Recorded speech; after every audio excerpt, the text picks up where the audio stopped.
Hi friends, அனைவருக்கும் வணக்கம். இந்த வீடியோவில் என்ன பார்க்க போகிறோம் அப்படின்னா 8th ஸ்டாண்டர்ட் ஓல்டு புக்கில் உள்ள நிறுத்தற் குறிகள் தான் பார்க்க போகிறோம். அதே சமயம் வீடியோ எண்டில் நேற்று கேட்டிருந்த ஒரு கொஸ்டின் சா குத்தினான் பிரித்தெழுதுக, அது பிரித்தெழுதுக வித் புணர்ச்சி விதியோட பார்க்க போகிறோம். அதனால் வீடியோவை ஸ்கிப் பண்ணாமல் எண்டு வரைக்கும் பாருங்கள். நம்ம வீடியோக்குள்ளே போகிறதுக்கு முன்னாடி நம்மளுடைய சேனலில் தமிழுக்கான டெஸ்ட் பேட்ச் போயிட்டுருக்கு. அதுக்கான டீட்டெயில்ஸாக ஒரு வீடியோவில் எக்ஸ்பிளைன் பண்ணியிருக்கேன். அது கீழே டிஸ்கிரிப்ஷனில் இருக்குது. அதை பார்த்துட்டு விருப்பமுள்ள மாணவர்கள் ஜாயின் பண்ணிக்கலாம். ஓகே, நம்மளுடைய வீடியோஸ்லாம் பிடிச்சிருந்துச்சுன்னா லைக் போட்டு பாருங்கள். உங்களுடைய சப்போர்ட் தான் எனக்கு மோட்டிவேஷன். வாங்க ஃபஸ்ட்டு பார்க்கலாம். இது பேஜ் நம்பர் 68 இருக்குது. 8th standard 3rd term page number 68 இருக்குது. முதல் கேள்வி பாருங்கள். நான் தண்டமிழை கற்றி என் வாழ்வில் உயர்ந்தேன் என்று தமிழாசிரியர் கூறினார். இதுக்கான விடை நான் தண்டமிழை கற்று, இந்த இடத்துல கமா கார்புள்ளி வரும். என் வாழ்வில் உயர்ந்தேன் இரட்டை மேற்கோள் குறி வருது என்று தமிழாசிரியர் கூறினார்.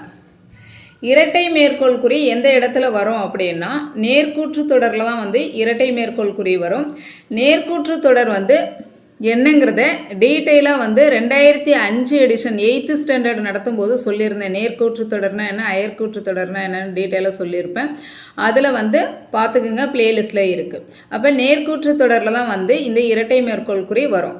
அந்த என்று ஃபஸ்ட்டில் ஸ்டேட்மெண்ட் ஆரம்பிக்கும் போது வரும். அடுத்தது என்று அப்படிங்கிற சொல்லுக்கு முன்னாடி அது அந்த இரட்டை மேற்கோள் குறி முடியும். ஓகேவா? இது கமா கார்புள்ளி என்ன காரணத்தினால வருது அப்படின்னா எச்சவினை. அதாவது எச்சவினைனா என்ன அப்படின்னா வினைமுற்று முற்று பெறாமல் இருப்பது, முற்று பெறாமல் முடிவு பெறாமல் இருக்கக்கூடிய எச்சவினையில் கமா கார்புள்ளி இடம்பெறும். அடுத்தது இந்த முற்றுப்புள்ளி ஒவ்வொரு ஸ்டேட்மெண்ட்டும் முடியும் போது முற்றுப்புள்ளி வரும், உங்களுக்கு தெரியும். அடுத்து பாருங்க, அண்ணா சிந்தி சீர்தூக்கு செயல்படு என்று கூறினார். இதுக்கான விடையை பாருங்க. அண்ணா அதுக்கு அடுத்து கார்புள்ளி வரும். அடுத்து சிந்தி கமா சீர்தூக்கு கமா செயல்படு, இதில் இரட்டை மேற்கோள் குறி வந்திருக்கு என்று கூறினர், ஃபுல் ஸ்டாப். இப்போ நம்ம பார்த்தோம் நேர்கூற்று தொடரில் இரட்டை மேற்கோள் குறி வரும்னு பார்த்துருக்கோம். ஓகே, அதான் இரட்டை மேற்கோள் குறி வந்திருக்கு. அடுத்து கமா கார்புள்ளி எதுக்காக அப்படின்னா பொருட்களை தனித்தனியாக சொல்லும்போது கார்புள்ளி இடணும், கமா வரணும். அடுத்தது இந்த இடத்துல அண்ணா, இந்த இடத்துல ஏன் கமா வந்திருக்கு அப்படின்னா ஒரு மேற்கோளை சொல்றதுக்கு முன்னாடி அந்த மேற்கோளை சொன்னவர் யாருங்கிற பெயர் வரும்போது கமா கொடுக்கணும். மேற்கோளை சொல்றதுக்கு முன்னாடி இந்த மேற்கோளை சொன்னது யாருன்னு சொல்லி ஃப்ரண்ட்ல சொல்லுவோம். அப்போ இந்த இடத்துல கமா வரும். அடுத்தது பாருங்க, தமிழ் இலக்கணம் ஐவகைப்படும், அவையாவன எழுத்து சொல் பொருள் யாப்பு அணி. இதுக்கான விடை பாருங்க. தமிழ் இலக்கணம் ஐவகைப்படும், இந்த இடத்துல ஃபுல் ஸ்டாப் வரும். அவை ஆவன முக்கார்புள்ளி, முக்கார்புள்ளினா கோலன்.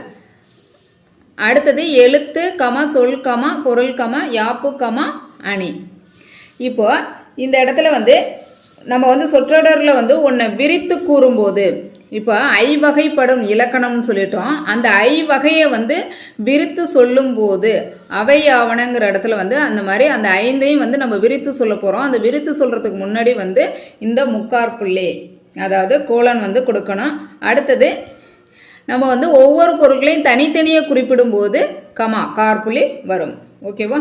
அடுத்து பாருங்க, அடடே ஏனப்பா அழுகிறாய் என என்ன வேண்டும் உனக்கு.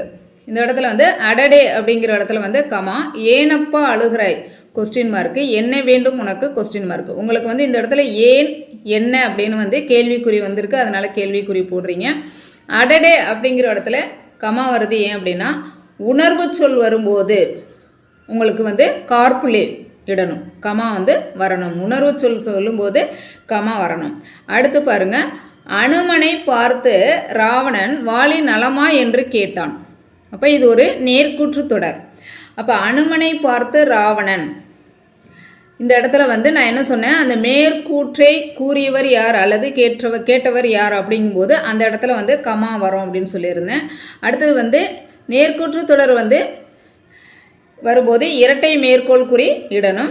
அடுத்தது இந்த இடத்துல கேள்விக்குறியா கேட்குறாங்க, நலமா அப்படின்னு கேள்வியை தொடுக்கிறாங்க. அப்போ அந்த இடத்துல வினாக்குறியை போட்டு தான் அந்த மேற்கோள் குறியை முடிக்கணும். ஃபர்ஸ்ட் வினாக்குறி வரணும், அடுத்தது தான் மேற்கோள் குறியை முடிக்கணும் என்று கேட்டான், ஃபுல் ஸ்டாப். ஓகேவா? இதுவும் வந்து 8th ஸ்டாண்டர்டு 3rd டேர்மில் உள்ளது தான், ஓல்டு புக்கு தான், பேஜ் நம்பர் 68 தான். எல்லை காத்தனர் தொல்லை தவிர்த்தனர், ஆனால் அவர் வாழ்வில் துன்பத்திற்கோர் எல்லை இல்லை, தொல்லைக்கோர் அளவில்லை. இதுக்கான விடை பாருங்க.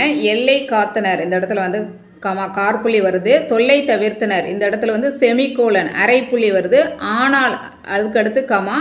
அவர் வாழ்வில் துன்பத்திற்கோர் எல்லை இல்லை இந்த இடத்துல கமா, தொல்லைக்கோர் அளவில்லை, ஃபுல் ஸ்டாப். இப்போ ஆனாள்ங்கிற இணைப்பு சொல்லுன்னு இல்லை, பொதுவாக எந்த ஒரு இணைப்பு சொல்லும் சேர்க்கும் போது அந்த இணைப்பு சொல்லுக்கு முன்னாடி செமிகோலன் அரைப்புள்ளி வரணும், இணைப்பு சொல்லுக்கு பிறகு கமா கார்புள்ளி வரணும். ஓகேவா? அதே மாதிரி ஒவ்வொரு செயலையும் நம்ம செய்யக்கூடிய ஒவ்வொரு செயலையும் வந்து தனித்துவமாக வலியுறுத்தணும் அப்படின்னா கார்புள்ளி. அதாவது இங்கே ஒரு வினைமுற்று வந்திருக்கு இல்லையா, எல்லை காத்தனர் அப்படிங்கிற ஒரு வினைமுற்று இங்கே வந்து தவிர்த்தனர்னு ஒன்று வந்திருக்கு.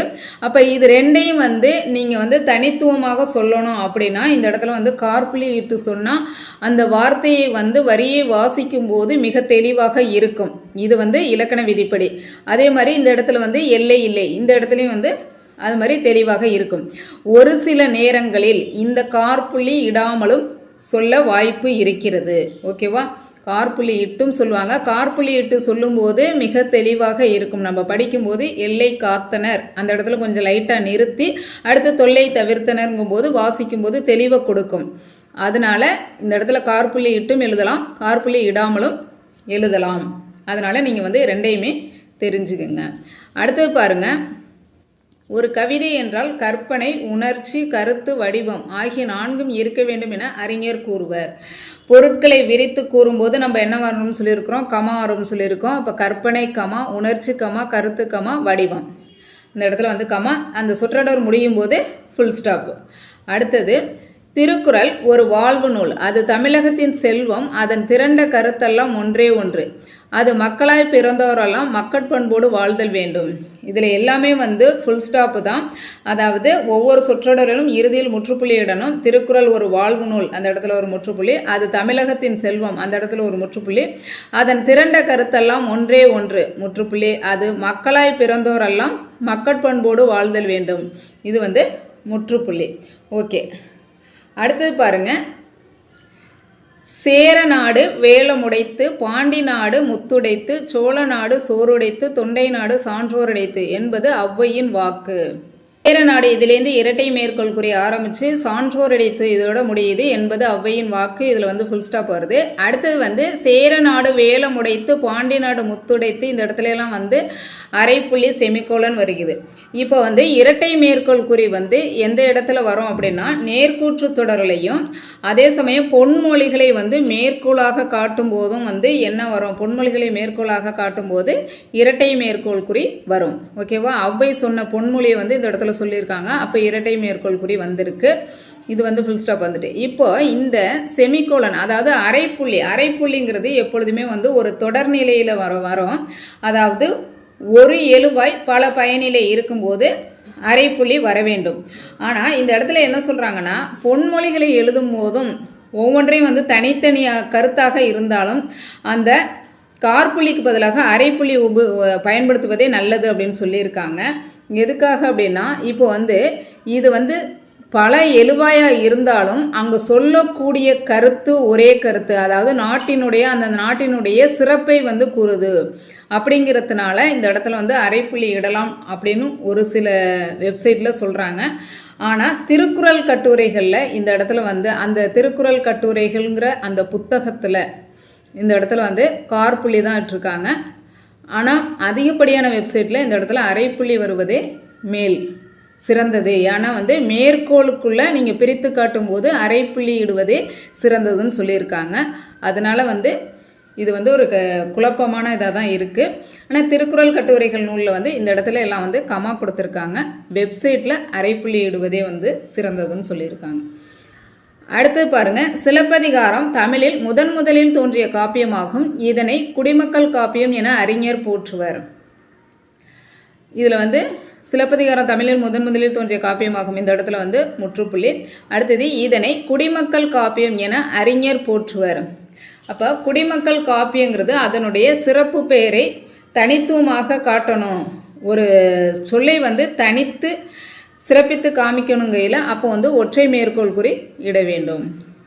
ஓகேவா? ஓகே, இந்த 10 இதுதான் வந்து 8th ஸ்டாண்டர்ட் ஓல்டு புக்கில் இருக்குது. ஓகே, இதில் எதுவும் சந்தேகங்கள் இருந்தால் கீழே வந்து கமெண்ட் பண்ணுங்கள். ஓகே, நான் நேற்றுக்கு வந்து ஒரு வீடியோவில் சாக்குத்தினான் அது எப்படி பிரித்தெழுதுகன்னு கேட்டிருந்தேன். அதுக்கான விடையை பார்க்கலாம். இப்போ சாவ ப்ளஸ் குத்தினான் இதில் வந்து வாவை வந்து பிரிச்சிங்கன்னா இவ்வு ப்ளஸ் அ. இதை பார்த்தது நீங்கள் வந்து அகரை ஈற்று, அதாவது செய என வாய்ப்பாட்டு வினையச்சம். செய என்னும் நிகழ்கால அகரை ஈற்று வாய்ப்பாட்டு வினையச்சத்தில் நம்ம என்ன பண்ணுவோம் அப்படின்னா இந்த வல்லின எழுத்து மிகும். அப்போ சாவ குத்தினான் அப்படிங்கிற மாதிரி நம்ம எழுதுவோம். ஆனால் வந்து அப்படி எழுதக்கூடாது. என்ன அப்படின்னா இந்த சாவ, அதாவது வகர உயிர்மெய்யானது வந்து நிலைமொழியில் வரும்போது அந்த ஈற்றெழுத்து கெடும் அப்படின்னு சொல்கிறாங்க. அதான் சாவ என் மொழி ஈற்று உயிர்மை சாதலும் விதி, இதான் வந்து விதி. அப்போ வந்து இந்த வாங்குற உயிர்மெய் எழுத்து கெட்டு வல்லினம் மிகும். நம்ம வந்து டைரெக்டாக சாவ குத்தினான்னு போடுவோம் அகரையீற்று வினையச்சம்னாட்டி. ஆனால் அப்படி கிடையாது. வகர உயிர்மை வந்தது அப்படின்னா அது நீங்கி வல்லினமெய் எழுத்து மிகும், சா குத்தினான்னு வரும். அதுக்கான புணர்ச்சி விதி சாவ என் மொழியீற்று உயிர்மை சாதலும் விதி அப்படிங்கிறது தான் வந்து அதுக்கான புணர்ச்சி விதி. ஓகே ஃப்ரெண்ட்ஸ், நம்மளுடைய வீடியோஸ் எல்லாம் பிடிச்சிருந்துச்சுன்னா லைக் பண்ணுங்க. வேறு எதுவும் சந்தேகங்கள் இருந்தால் கமெண்ட்டில் மென்ஷன் பண்ணுங்கள். ஓகே, உங்களுடைய ஃப்ரெண்ட்ஸுக்கெல்லாம் ஷேர் பண்ணிவிடுங்க. நன்றி. நெக்ஸ்ட் வீடியோவில் பார்க்கலாம்.